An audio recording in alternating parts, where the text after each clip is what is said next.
गर्व से बोले तभी छोड़ो ये सब बेकार है। देश है पहले हमारा बाद में परिवार।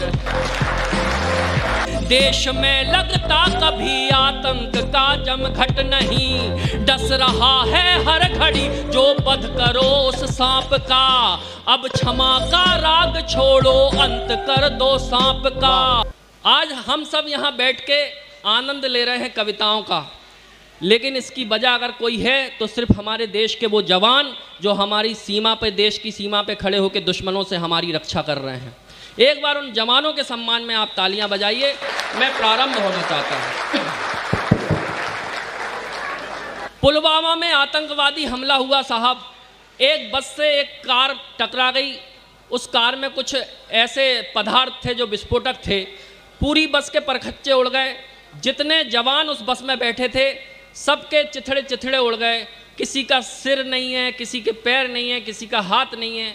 ये जब मुझे पता चला, मैंने अखबार में खबर पढ़ी, चैनलों पे न्यूज़ देखी, तब मेरे कवि मन में एक कल्पना आई कि यार ये जवान जब उस बस में बैठे होंगे, आपस में बातचीत क्या कर रहे होंगे, क्या सोच रहे होंगे, क्या जी रहे होंगे, और एकदम से वो धमाका हुआ और सब के सब शहीद हो गए।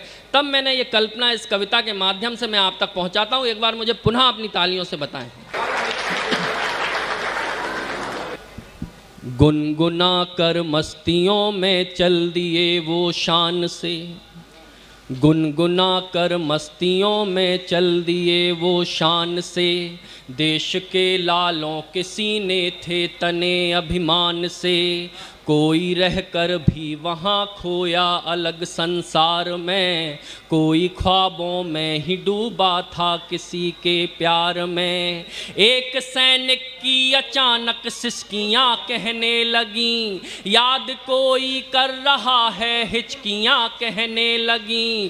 कुछ दिनों पहले गया था घर मिली जब छुट्टियाँ, देखते ही गोद से आकर लिपट गईं बेटियाँ। अब नहीं बेटा कभी जाना हमें यूं छोड़कर, मुझको सीने से लगाने आ गई माँ दौड़कर। बहुत बहुत धन्यवाद, बहुत बहुत धन्यवाद। क्या होता है जब एक सैनिक महीनों की छुट्टी लेके अपने घर जाता है?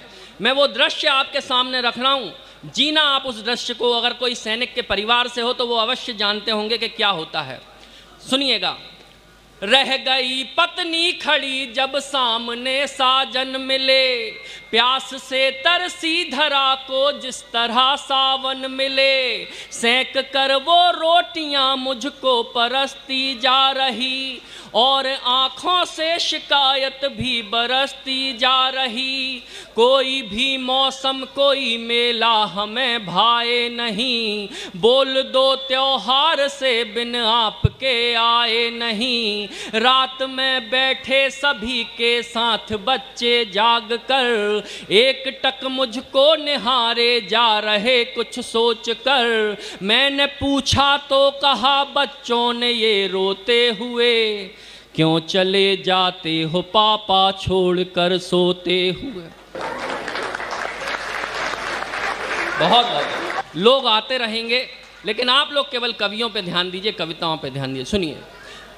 जी रहे जो पल सभी थे मुश्किलों में पा सके, भाव शब्दों में कभी कोई नहीं समझा सके। सहम कर बोले पिता चिंता सताती है हमें, सरहदों से आ रही खबरें डराती है हमें। बाप ये बूढ़ा बहुत लाचार तेरा हो गया, आँख होकर भी लगे जैसे अंधेरा हो गया।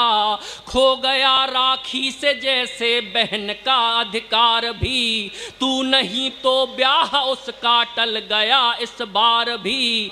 गर्व से बोले तभी छोड़ो ये सब बेकार है, देश है पहले हमारा बाद में परिवार है। बहुत बहुत धन्यवाद, बहुत बहुत धन्यवाद, बहुत बहुत धन्यवाद। निज कथा कहते कहते हुए गाने लगा वो झूम कर, गीत बंदे मातरम अपना तिरंगा चूम कर। यार हमने जन्म ही इस देश की खातिर लिया, जान इस पर ही लुटाएंगे से ही दिल दिया। एक धमाके में तभी वो स्वर अचानक खो गया, एकदम सारा नजारा ही भयावह हो गया। मौन था आकाश सारा, थम गई बहती पवन, हर दिशा स्तब्ध होकर देखती उजड़ा चमन। उड़ गए चिथड़े सभी के वीर जितने बस में थे, छत बिछट टुकड़े पड़े कुछ पूछते आपस में थे। क्या पूछते थे वो शवों के टुकड़े साहब एक दूसरे से?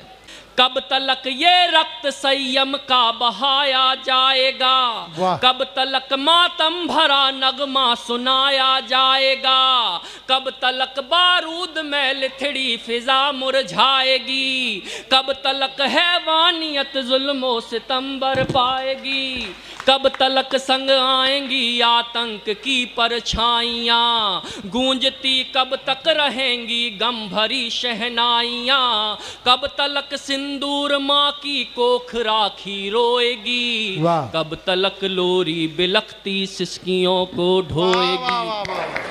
वार्ता के यदि अभी तक खोलते हम पट नहीं, देश में लगता कभी आतंक का जमघट नहीं। डस रहा है हर घड़ी जो बध करो उस सांप का, अब क्षमा का राग छोड़ो अंत कर दो सांप का। कलयुगी शिशुपाल का संहार होना चाहिए, राजधानी देश की उस पार होना चाहिए। शत्रु अब कांपे हमारे नाम से वो काम हो, हर घड़ी मातम भरी उनकी सुबह और शाम हो। भय हमारे देश का हर वक्त होना चाहिए, रक्त का बदला तो केवल रक्त होना चाहिए। बहुत बहुत बहुत अच्छा। आत्मा उनकी धरा पर ही तड़पती है सुनो, वेदनाओं को लिए हरदम भटकती है सुनो। इस तरह प्रतिशोध लें खाकर शहीदों की कसम, पाक की नापाक धरती गाए बंदे मातरम, तब कहीं सच्ची उन्हें श्रद्धांजलि दे पाएंगे। स्वर्ग में रण बांकुरे फिर मुस्कुरा कर जाएंगे। बहुत बहुत धन्यवाद।